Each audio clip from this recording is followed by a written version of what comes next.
नमस्कार, माझं नाव भावेश तन्ना आहे आणि हे वर्षी मी शेणापासून बनवलेली इको फ्रेंडली गोबरची मूर्ती आणलेली आहे। तो एकदम नैसर्गिक आहे आणि त्याचा विसर्जन आपण घरी करू शकते।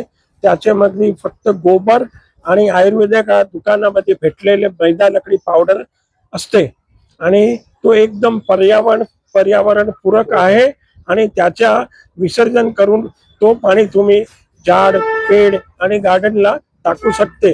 म्हणून मी लोकांना आवाहन करते की या वर्षी अशी मूर्ती तुमच्या घरी बसवा। जय गणपती बाप्पा।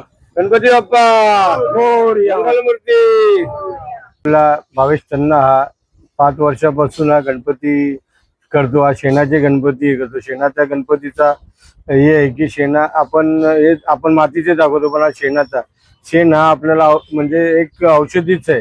या हिशोबाने हा मूर्ती आपण बनवतो आणि या मूर्ती हे करतो। त्या मूर्तीची एवढी मागणी आहे की गेल्या वर्षी आम्ही एकनाथ शिंदेला, श्रीकांत शिंदे साहेबांना आणि राजेश मोरे साहेबांना पण ही मूर्ती दिलेली होती आणि या वर्षी पण बाहेरनं पण याला ऑर्डर येतो। आणि हा फक्त ही मूर्ती गाईच्या शेणापासून आहे म्हणून इकडे विकण्यासाठी आलेला आहे। याच्याकडे सगळे प्रोडक्ट गाईचे प्रोडक्ट आहेत आणि या लोकांना दाखवते की आपली गाय ही माता आहे आणि मातेच्या शेणापासून या वस्तू आपण बनवलेल्या आहेत।